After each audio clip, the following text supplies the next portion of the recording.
So let me take this opportunity. Kamira Teso muyimbi waffe naye abeko kyabagamba 1 or 2 words. Nze nno ndi musanyufu olunaku olwaleero because nti management yange bambi eri serious era mugikubireko mu bugalo.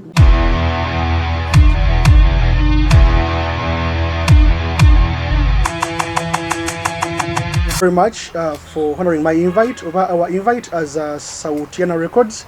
Sautiana is a brand new record label in town.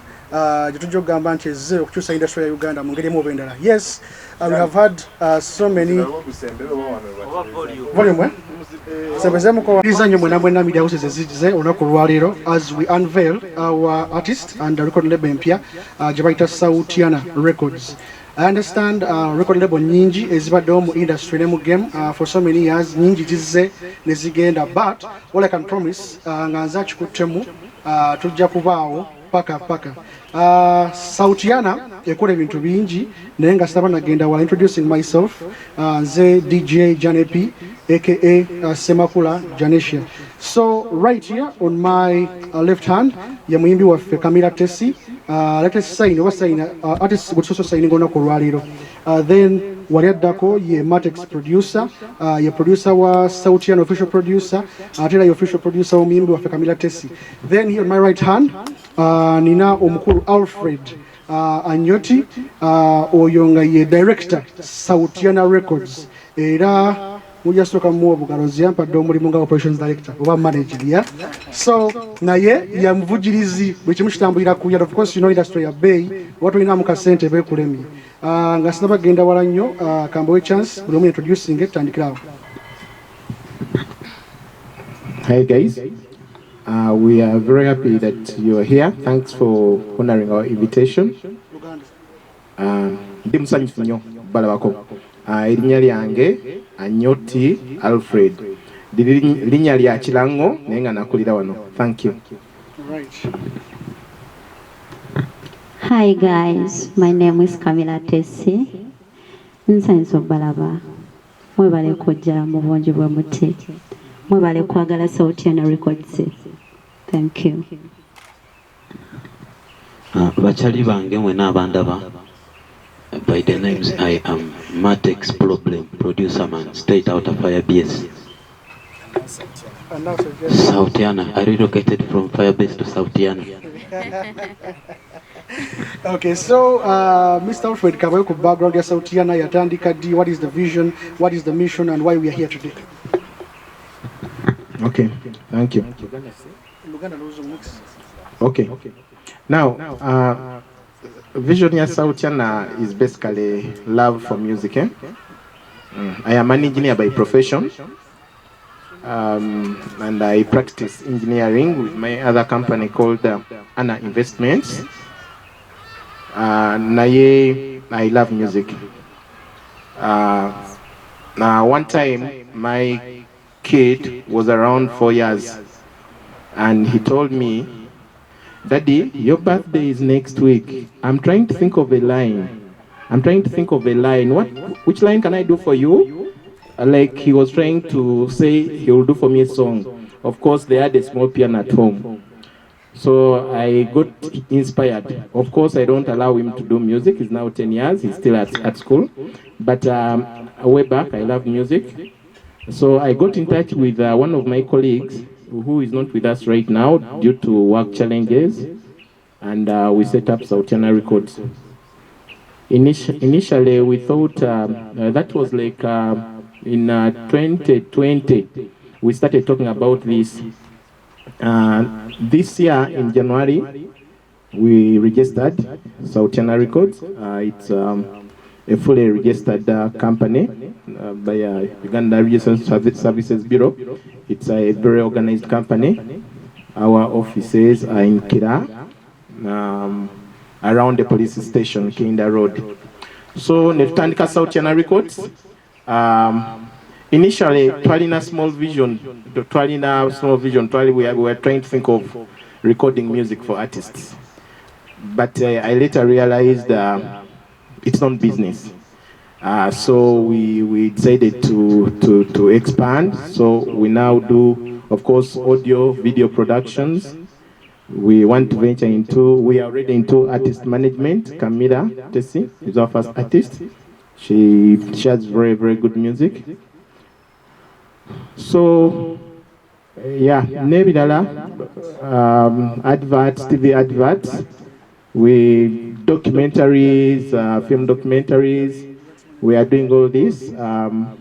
Having come from events also, having come from my corporate background, I told myself, why don't I create something near to swangs? Now, people who are big,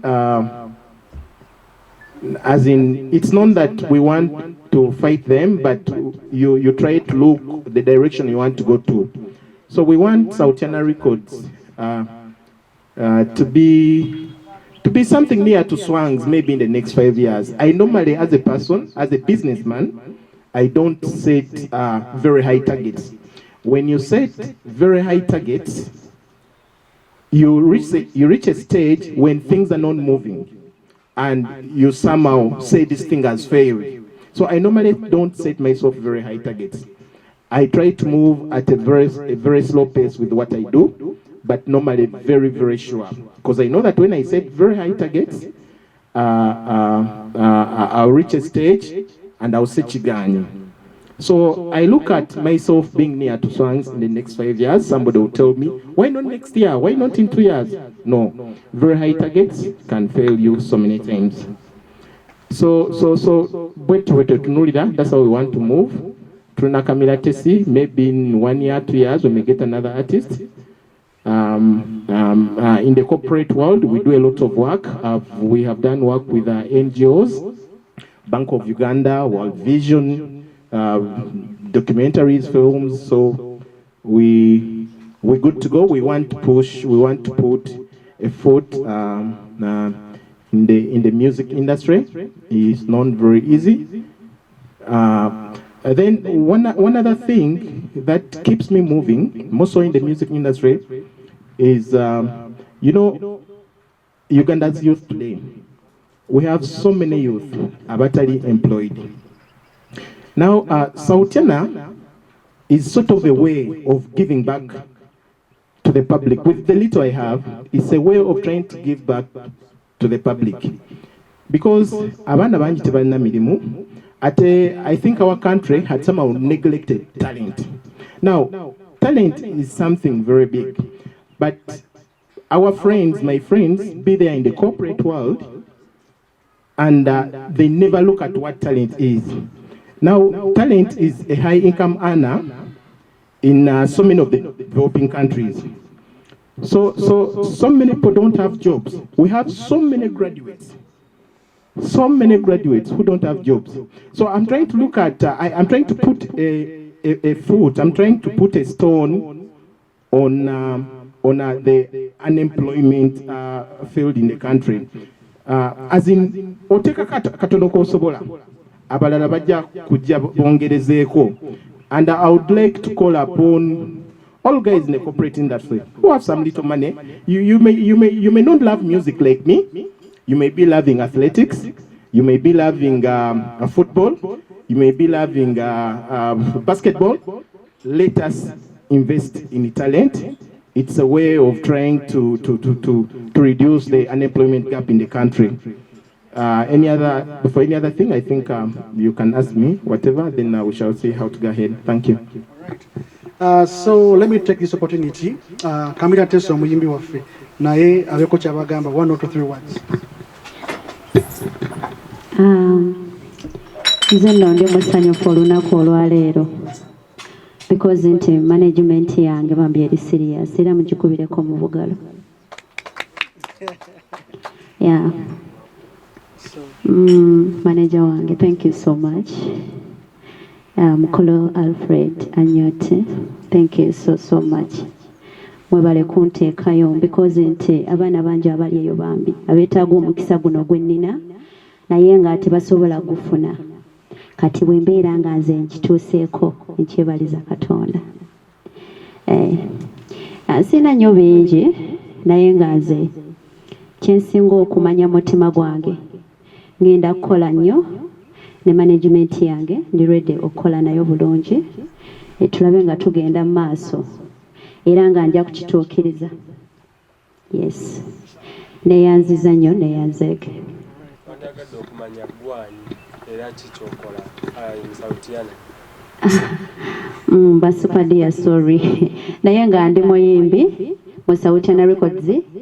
Sautiana Records yenze muyimbi gwe yasooka sayininga era nga amanya gange bampita Camilla Tessi. Yeah, thank you. Amanya gange agaddala nze Nanyonga Camilla, nze Nanyonga Mutesi. Kati erinnya lya Camilla Tessi dio twalironda fo because nti ndi muweereza najja kuweereza bantu bafanizi bange. Yes, ensonga lwaki nalonda erinnya lye bayita Camilla naye ng'ate erya Tessi nasalako Mutesi erinnya lyange eryaddala. Yes, netusalako nesalako katono neyita Tessi. Yes, kati neribanga liri Camilla Tessi. Ndowooza nkinyonyodde bulungi. Yeah, Camilla abamuweereza kati ate nze najja kuweereza bafaani bange. Ndowooza nkinyonyodde bulungi. Okay, thank you.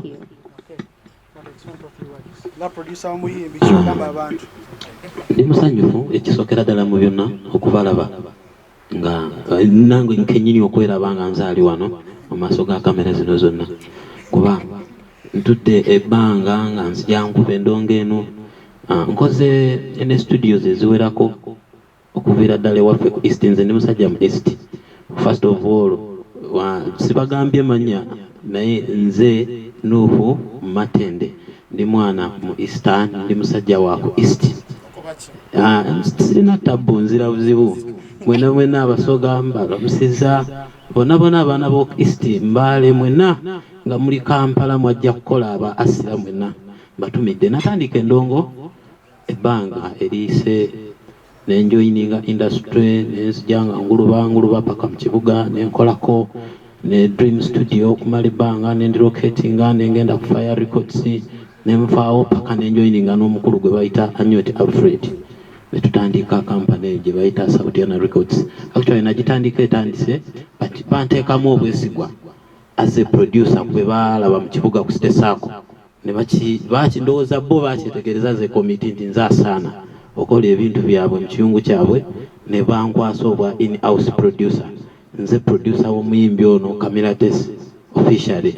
Amanya gange agakola agali mu industry abasinga bantegedde bwe batyo nti nze Matex producer man. Abamu bagamba Matex problem kubera erinnya lyaffe okuva waka ku Firebase. Ku Firebase be balimpa nti omusajja we bamuyita problem bw'atuulaawo kivaawo babuzibu bwokka. So erinnya ne likula ne bampita Matex producer man. Omukulu n'ayongerezaako nti producer man nayo temulirekangayo nalyo lirye era n'engombo nekwata kati amanya agatambula mu combination wetu Matex producer man bakipanga. So ndi musanyufu nnyo okubeera nti muze era ndi musanyufu nnyo okubeera nti Sautiana tuwagire mutuleetere emirimu tukola okuviira ddala ku sound engineering buli ekyetaagisa mu maaso awo era tugenda kuba tufuluma nga tubeera ne zi live.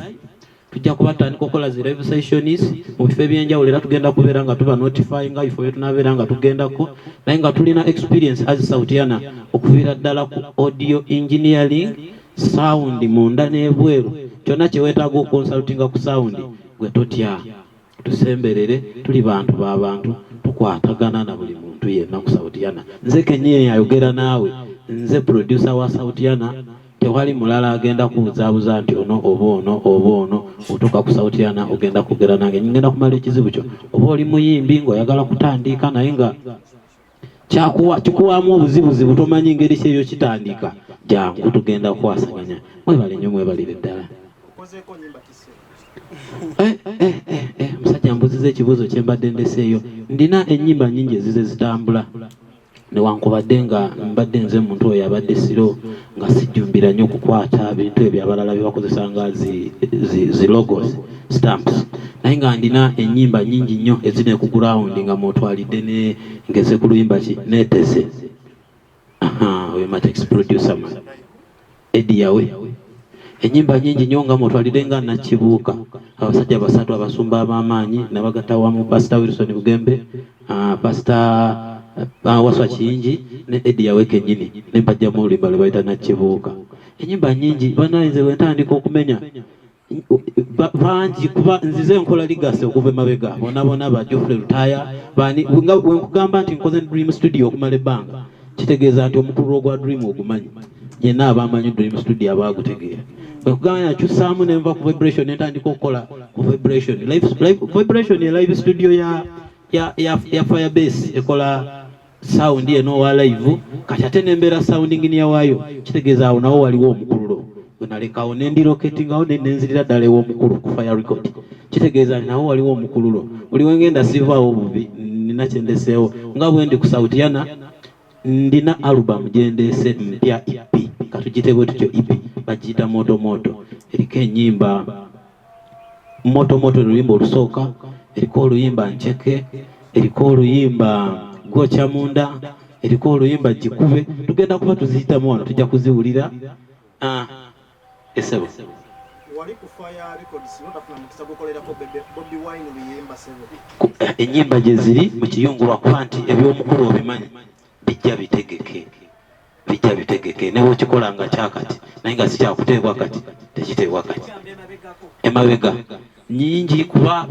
as Fire Records as a house mutuula as a team okufira ddala ku luyimba nga Freedom enyimba zonna ezize zikolebwa era ogenda ogiraba oti nga otudde ku ntebe nga you have a contribution gyolina oteekako kuba tabeera omu waliwo Dan Magic waliwo Jaja Toneos waliwo Inspector waliwo Triton kati nange nembeera nga wendi ku committee waliwo producer Don Tyrax kati nembeera nga it's a team of house producers mma mukola work babayita mwena mujje newakubadde nga wabeerawo official producer gwe tuba tugenda okulonda nti ono yagenda okubeera emabega wa kino but you work as a team abakitegerekesa ekyo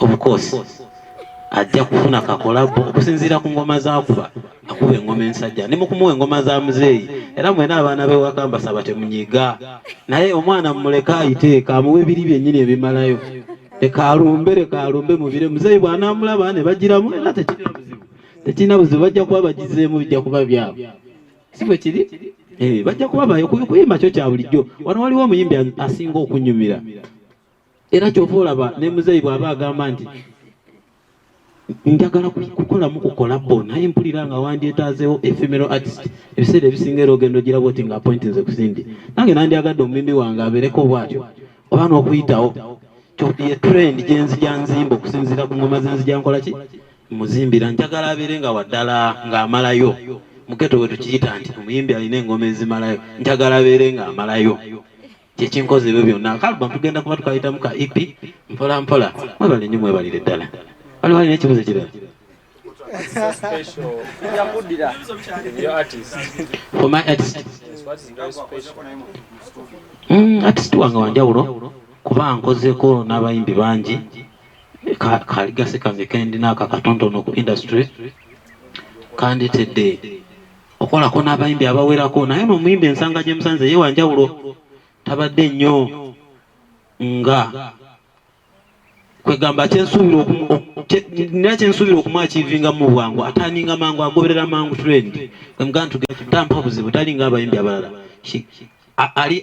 ayagala okumanya kyensinza okumwagalako era kyempulumisinga nti ngenda kumuwa ebyetaagisiza ddala nga byebyo sigenda kumukkiriza kugabula bantu be kintu kiri biro kyalinawo kati nja kumakinga sure nti buli kyaleeta kyanjawulo era sound bwakyuka kuba kati ne ba sound engineers waliyo ebintu ebipya nawulidde baleese ku sound kati bakola dolube ebintu bwe bikyuka nga ffenna tukyuka n'omuyimbi ajja kuba akyuka ne trend esebo ebyo ewaffe tebiriyo kuba ffe tuli professional company we work as a company. We don't work as a studio, so we are a studio, but we work as a company. By the way, Joe, yesterday, twabadde n'olukiiko lw'aba audio producers Mutundwe, is it Alule Hotel? Alule oba Alule? Alule. twabaddeyo eyo all producers aba apawo tetwatesezaako twabitesezaako nandijja kuba president muninde baproducer banange mwe nawe twakomyewe tugenda otandikira ekifo ekyo twakirese nga kiri awo kyanginze naye nandijja kuba president kansooke mala okubanyulina kanyanyule bulungi byenninawo atulabe tujja kulaba maaso awo anti ennaku z'okulonda twazitegedde tujja kuba tusensitizinga bona abalondesa abe bawadde obukulu mwakitegedde tujja kuba tukwatagana nga tonafuna management challenge zobadde osinkana then beside from these people being your managers, what is how are you related beside from managing you, and what is their remits to you?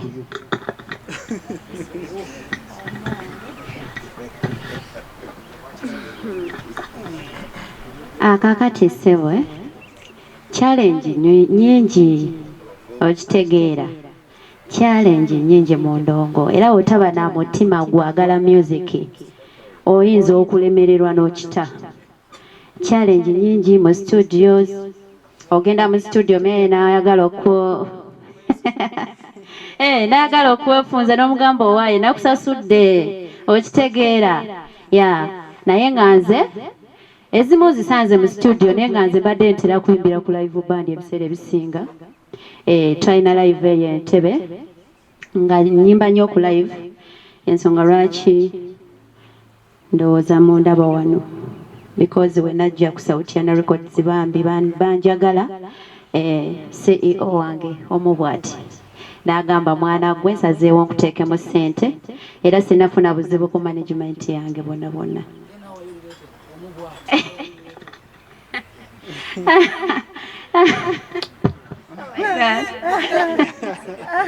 naye nga bambi jese eyo yenjogera yange bambi njogera ndi muntu w'abantu just etokota mumbeereyo ng'ategeeza nti bagala nnyo omuyimbi abeera avuddeyo lwaki ng'otandiseewo brand eyiyo lwaki otandise na muyimbi mupya nandiise omuto n'otogenda nabali baasuumukamu dda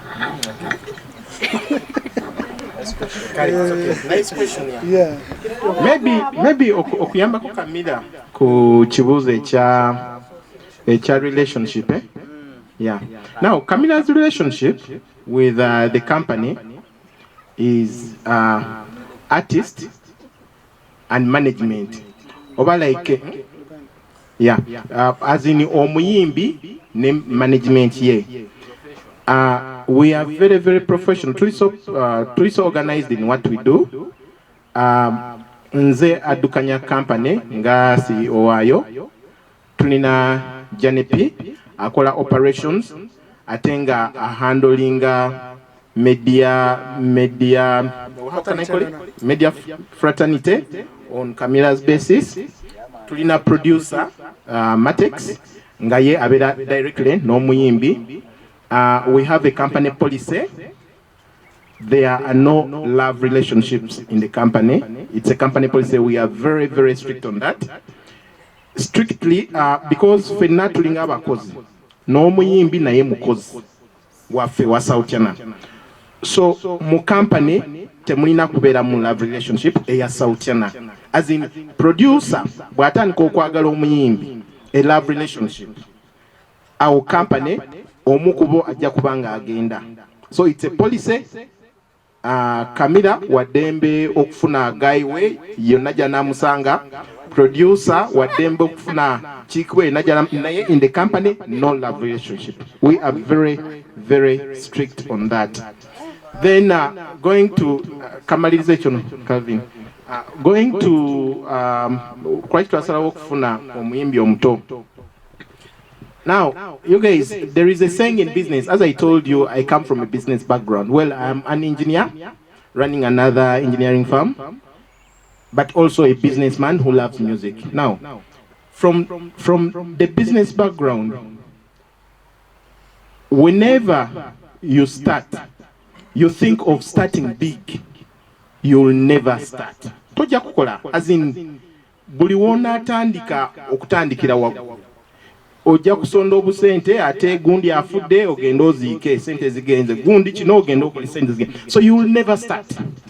So Sauti is not a rich company, but we are just people who are committed on what we want. Tuli committed ku kye twagala okukola. So bw'obanga oyagala kutandika ogenda kutandika ne Pinky, she's called Pinky who?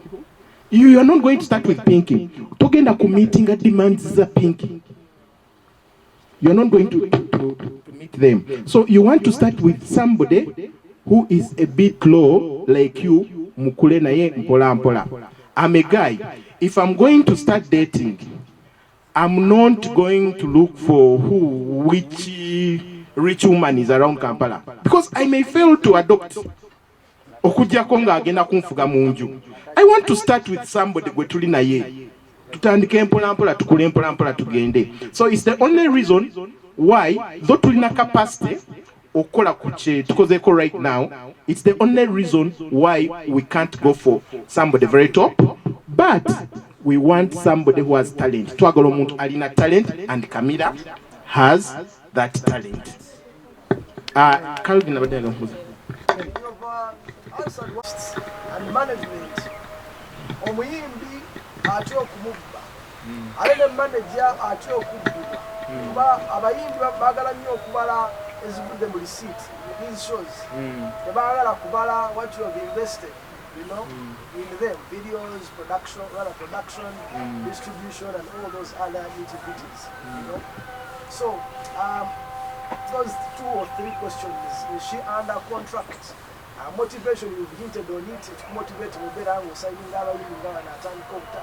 We're going to play the company. Okay, sorry. Jukisa mkalia kasose? As in, it's under contract, yes. Camilla, by the way, to give you a small history of how we came up with an artist. Okay. Okubawa ku history entono. Nga tugezako kunoonya omuyimbi. Twalandinga ku a certain artist gwe sijja kumenya linnya. By that time twali tumanyi ali mu class ze twagala. So we twatandika okola yakola ne demo. Actually our first song Romantic, I know many of you have heard it, as in Romantic mumulide abasinga. Yakola ne demo ya Romantic oyo muyimbi. At some stage emu netulabanga she's not a committed employee. Waliwo abakozi nga ayagala kujja afune mukyafuna abuuke. For example, ku stage eyo natandika n'okufuna invites okugenda ebweru, as in to go out, to move out, which invites were resisted because nali focus, as in nali focus ku kye njagala okuzimba.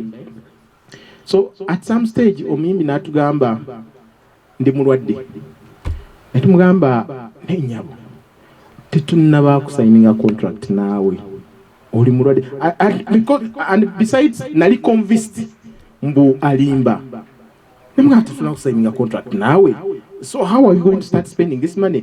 Nga she was cagey on signing the contract, nga alinga atayagala, nga abuza njagala kulaba muli serious, I'm like, sorry. So nechinyizamu, that's what I wanted to say. Nechinyizamu tayagala kusigninga contract nayagala mu spending. So nengamba my team nenjigamba out with this, ono mwana tugenda mugoba, as in tugenda muta, as in because ndikulaba alinga atayagala kukola naye ayagala. You see, I'm sorry to talk about people ne ku bantu banaddala oba abakyala. Waliwo omukyala ngaye ayagala okukolera sente ze as earning. Kano wabeerawo oli nga yamanyi mbuki ajja kugenda ewa Calvin, ajja kugenda ewa Janepi Calvin wanamuwa 5, Janepi amuweeyo 10, Alfred amuweeyo 2, obulamu bubeerewo. Kakati nze nga saagala character bwekyo. Sagala character bwekyo. So we talked na Camilla. Of course, into studying. For some time, she was even pushing us. Why don't you sign the contract? Why don't you sign? Bichi yakoze that dimoze wezi nungi. Ayimba bulungi. Why don't you sign? Netumuzunza unga tucheroza. Finally, Camila signed the contract with us. So she's under contract. It's a very extensive contract. And she's a committed employee. She wants to earn her money. Tagara kugenda wa Calvin, Alfred, Ani, no. She wants to earn her money after working. Thank you.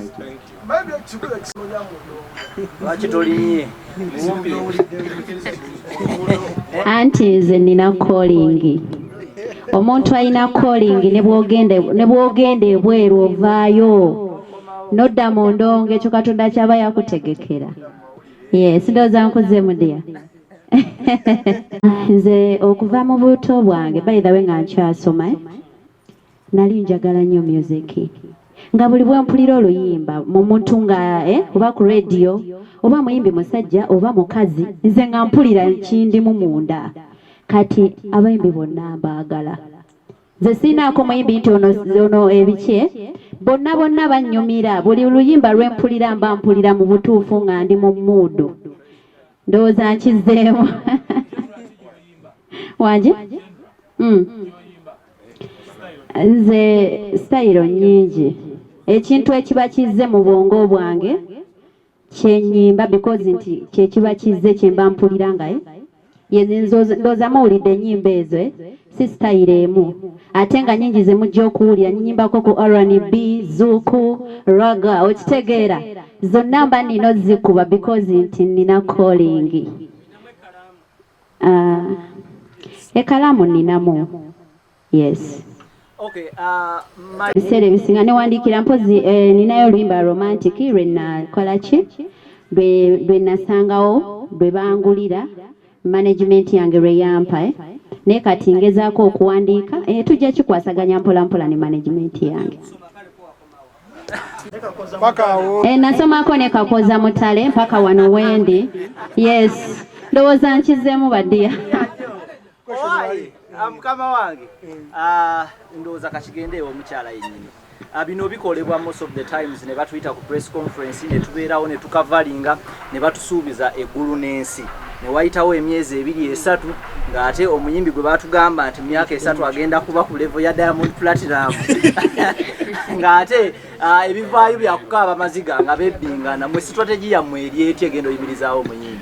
Okay, musoke ekyo kankiddemu ng'omuntu alina experience mu industry ate nga almost mwenna abali wano muli mikwano gyange manyi what to do manyi downfall kwevudde ya record label enkadde ezibaddewo so oba olina jana piku mmeezi obanga alina Messi ne Sierra 7 mu kisaawe so kijja kuggwa.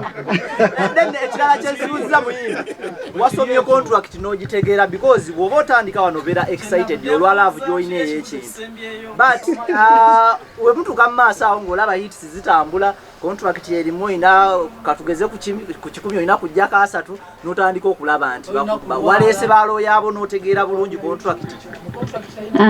Contract yange nagisoma bulungi ne lawyer wange ne tukkiriziganya n'ensayininga because nti omuntu yenna nga oyagala ekintu olina okwewaayo n'omutima gwo gwonna ate n'okikola. Ensonga lwaki abayimbi abasinga bambi balemererwa tebayina law osalawo n'ogamba kankole okitegeera. Contract yange bambi bano ba management yange teyampisa bubi yadde akatono era kyemmanyi tujja kukwatagana bulungi ne management yange.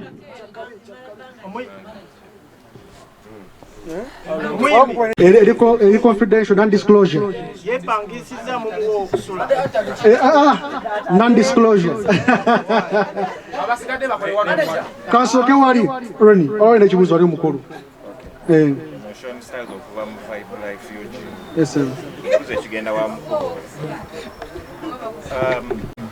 Bagamba tebafuna ssente olwa copyright. Omusimbi gw'ogenda okuyiwa mu mukyalo oyo ne music we olowooza ogenda guggyamu otya? Yeah, it's a very good question by the way. Nenga we natandise nabagambye let us try to grow talents in this country. Tuwenge talent. Tekwetaga kuba kuyimba. It can be football, it can be rugby, it can be there are so many sports. It can be film. So what is driving me into this industry? Okay. Ekinsindiikiriza okujja mu industry eno si sente. It's not money. It's love. Love for the industry. I want to tell you a small story. Sagala kulandaga nnyo. Mangawe Mbagambye, I'm an engineer by profession, the engineer as in the corporate world. That means I have so many friends of mine like that. Abakola mu Yunra, abakola mu wa, abakola water, chi, banje. So kati jino mikwano gyange jimu over the years bwe jayingiranga mu motoka yange ngazuulira Ugandan music. Kati bo tebajja kugamba mbu Alfred ali kuwuliza Ugandan music in his car. Bagamba Alfred ayagala kadongo kabu. Kayagala kadongo kamu. I'm not going in Alfred's car. Ayagala kadongo kamu, you know. But it's because of the love for Ugandan music. I don't think Maurice Kiria's music is kadonkamu. I don't think Shiba's music is kadonkamu. But what they would just like, who is in Uganda? Oh, who's the kadonkamu? So, but they never knew that I just love the industry. So it's basically out of love, kwagala. Sente zigenda mu industry nozo nyingi, that's a fact. Because botandika omudaala gwa chapati oba ogw'ennyaanya otandikirawo okuyingiza. But this is an industry where you are going to push in millions and you're not seeing anything. And in the industry gyogenda okuteeka mu millions nga tono wakufuna mu kintu. So oba tokyagala ojja kukiddukamu. And then besides, company yaffe eno obanga woolaba Swangs kati mwe abayimbi mwe abali mu oba mu music mutunuulira nnyo sente eziva mu muyimbi. No, that's not how the business works. I don't think Julius Chaze or Swangs bafuna sente nyingi nnyo mu ba Vinka mu ba Wininwaji. But these artists put the company out there. Ffe twatandika okuwulira Swangs ngoba nkyali ku campus nenga Benon and Vampos, Swangs Avenue. Now these artists bateekayo company eno waggulu. Now when you go to sit down with the Nile breweries, with Uganda breweries or with Weber, I'm Swangs. So sente teziva mu muyimbi yekka. Olusayinza okuba nga taleeta na kinene ne ng'omukozi wa company abeera n'ejjinja ly'ateeka ku company. Thank you. All right. Thank you so much. Questions zinga bbiri tumalirize. Tukwebaza from CBS, tukwebaza okufuna lamba okuteeka mu osuubira kusayinga abayimbi abalala. I think ekyo kakiddemu mangu nakihintinzeeko. Yes, because of the love for the industry, Camila alina style gy'ayimba. I feel I want to get somebody who does a different style, as in omulala asobola okukolako style endala. Sigamba mu style ya Camila mbi, naye omulala asobola okukolako style endala. Naye tekijja mangu nnyo. Tubeera tulina okulaba progress yaffe. So I'm thinking with my plans, maybe in the next 1 year, in the next 1-2 years, nga we mbagambye, normally setting a high targets. Singa I'm somebody who abukira ebintu ne setting a high targets, nyinza obagamba mbu at the beginning of next year tugenda kusigninga. No, but I'm looking at maybe a year or two from now, we could be having somebody on board. Naye nga tubeera tulaba ne progress ya company ngeri gyetambula. Kigenda eri omukulu wakati awo ne CEO. Omuyimbi wajja mu business obadde mu business for some time. Omuyimbi wajja n'owulira abantu. Naye nga ate management balebe wesalawo nenoonya omuwandiisi olaba producer omulala. Producer asobola okukuba enkokola n'agamba nze tajja dduka oli tajja dduka, naye nga ate onoonya okimanyi kwa producer ab'enjawulo.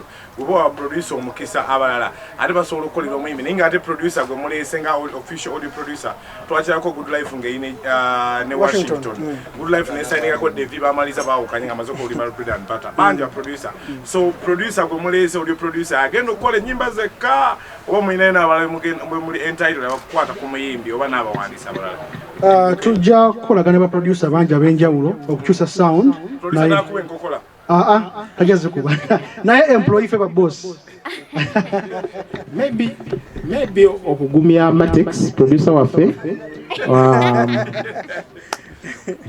kino tukidiscussingeko ebiseera bingi mu meetings zaffe.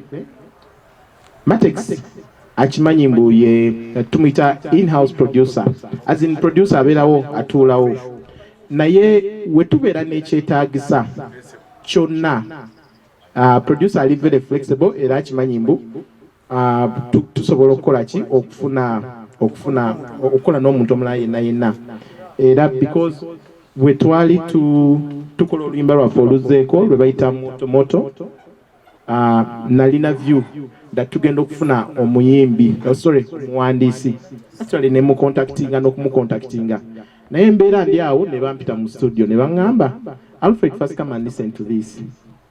I also called another friend ne tuwuliriza Kamera bye yali akoze. We said let us go with Moto, but the plan was to get a writer to do that, so we are very, very flexible in what we do. Thank you very much. Thank you very much. Kimu kyokka manager tugenda kibuzo kimu sokera ddala tukweyanziza olunaku olwaleero then tuanalyzing ekikyo kigenda maaso nga tumaliriza kyo kigenda maaso yeah. By the way, today tuze ku introducing ebintu nga by the way, we are not very clear on that. You are right. Tuze ku introducing ebintu nga bisatu. Not so? Yeah. Tuze ku introducing Sauti Records as a company. Then unveiling omuyimbi. Then ne EP. Yetugenda okufulumya gye bayita Moto. Video ya fulumya ku YouTube. Yeah. Ninga mopapi okufulumya EP. No, it's okay. It's okay. Omuyimbi waffe muto. As in muto mu industry. I'm not saying years, emyaka sigimanyi. Naye muto mu industry. So kyetwagala, we want her to have music. We have an audio and video production house, as in tuna studio yafe. So we can always create music. As in even if tetugenda kufuna, because what most abantu basinga kyebagamba mbu muyinza obutafuna mu EP enyimba zonna mugenda zifulumya ate mugenda zifunamu. I'm like no, we have capacity to produce music. We have our own audio and video production house. Yeah. Wano managizeko muyimbi yenna. Nedda, this is my first time, but I love the industry. Challenges zonna eziri mu kumanaginga abayimbi kyemanyi omukulu yazikutangaazizaamu nti wano baba down to us bwafuna stardom bato kyalina kyomugamba. Maybe about management, I'll tell you this. Sautiana company nene, as in this CEO wayo, I'm not necessarily direct in touch with the artist. Tulina operations manager ne producer bakola ku artist yoyo. Kati nze nzirukanye emirimu emirala mingi, asama emirimu emirala gye tukola nga documentaries, films, video productions, as in nkwasaganya ebintu ebirala naddala on the marketing bit, as onkola nnyo ku marketing n'okunoonya emirimu emirala gya company ya. Mu bigambo byo mu press conference ohitinzeko erinnya Pinky, and someone was like, have you ever met Pinky? No. CBS FM.